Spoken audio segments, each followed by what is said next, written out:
శ్రీ మహాదేవుడు, శివుడు, హిందూ ధర్మంలో అత్యంత ప్రధానమైన దేవతల్లో ఒకరు.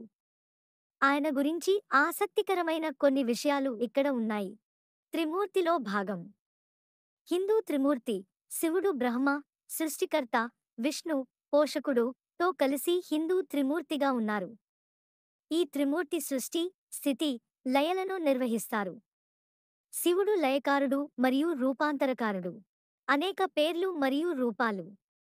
పేర్లు: శివుడు మహాదేవుడు, నీలకంఠుడు, భైరవుడు, నటరాజుడు, శంకరుడు వంటి అనేక పేర్లతో ప్రసిద్ధి చెందాడు. రూపాలు: శివుడు వివిధ రూపాలలో దర్శనమిస్తాడు. ఏకాంతముగా ధ్యానంలో ఉంటూ లేదా భయానక రూపమైన భైరవుడిగా.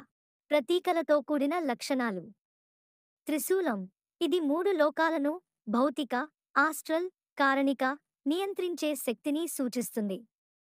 డమరు: సృష్టి ధ్వనిని సూచిస్తుంది. తృతీయ నేత్రం: భౌతిక దృశ్యాన్ని మించి చూస్తున్న జ్ఞానాన్ని సూచిస్తుంది. చంద్రుడు: కాలం చక్రాన్ని మరియు శివుడి దానిపై ఆధిపత్యాన్ని సూచిస్తుంది. గంగ: శివుడి జటాలలో నుండి ప్రవహించే గంగ జీవం మరియు పవిత్రతను సూచిస్తుంది. కైలాస పర్వతం.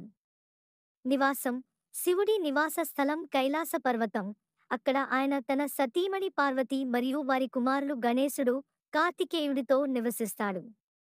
ఇది హిందూ సముదాయంలో పవిత్రమైన పర్వతంగా పరిగణించబడుతుంది. నీలకంఠుడు: విషం త్రాగడం. సముద్ర మంథన సమయంలో హలాహల అనే విషం ఉద్భవించగా శివుడు ఆ విషాన్ని తాగి లోకాన్ని కాపాడాడు. దీనివల్ల ఆయన గొంతు నీలంగా మారింది. శివలింగం. ఆరాధనా రూపం: శివలింగం శివుడి శక్తిని మరియు సామర్థ్యాన్ని సూచిస్తుంది. ఇది దేవాలయాలు మరియు ఇళ్లలో ప్రధాన ఆరాధనా రూపం. నటరాజ నృత్యస్వామి. సామ్రాజ్య నృత్యం: నటరాజుడి రూపంలో శివుడు తాండవం చేస్తాడు. ఇది సృష్టి మరియు లయం చక్రాన్ని సూచిస్తుంది. ఏకాంత జీవనం. తపస్సు: శివుడు సాధారణంగా హిమాలయాల్లో ధ్యానంలో ఉంటూ చిత్రీకరించబడతాడు. ఇది ఆయన లౌకిక వాంఛల నుండి వేరుగా ఉండటం సూచిస్తుంది. పార్వతీ మరియు కుటుంబం. దివ్య సతీమణి: శివుడి సతీమణి పార్వతీ శక్తిని సూచిస్తుంది మరియు ఆమెను పండితుల, ప్రేమ మరియు భక్తి దేవతగా పూజిస్తారు. కుమారులు: వారి కుమారులు గణేశుడు మరియు కార్తికేయుడు ముఖ్యమైన దేవతలు. వాహనం: నంది. సహచారి: నంది, వృషభం, శివుడి వాహనం మరియు ద్వారపాలకుడు, శక్తిని మరియు పౌరుషాన్ని సూచిస్తుంది. 11. ద్వంద్వ స్వభావం. వినాశకుడు మరియు రక్షకుడు. శివుడు సాధారణంగా వినాశకుడిగా చెప్పబడతాడు, అయితే ఆయన పౌష్టికత, వైద్యం మరియు రక్షణకు సంబంధించిన దేవుడిగా కూడా పూజించబడతాడు. పండుగలు మరియు ఆరాధన. మహాశివరాత్రి ఈ ముఖ్యమైన పండుగ శివుడి తాండవం మరియు ఆయన వివాహం పార్వతితో జరుపుకోవడానికి ఉద్దేశించింది.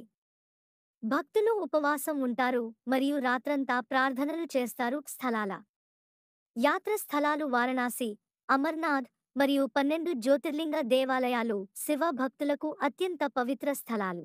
ప్రపంచవ్యాప్త ప్రభావం. హిందూ ధర్మాన్ని మించి శివుడి ప్రభావం హిందూ ధర్మాన్ని మించి బౌద్ధం మరియు ప్రపంచవ్యాప్తంగా ఇతర సాంస్కృతిక సంప్రదాయాలలో విస్తరించింది.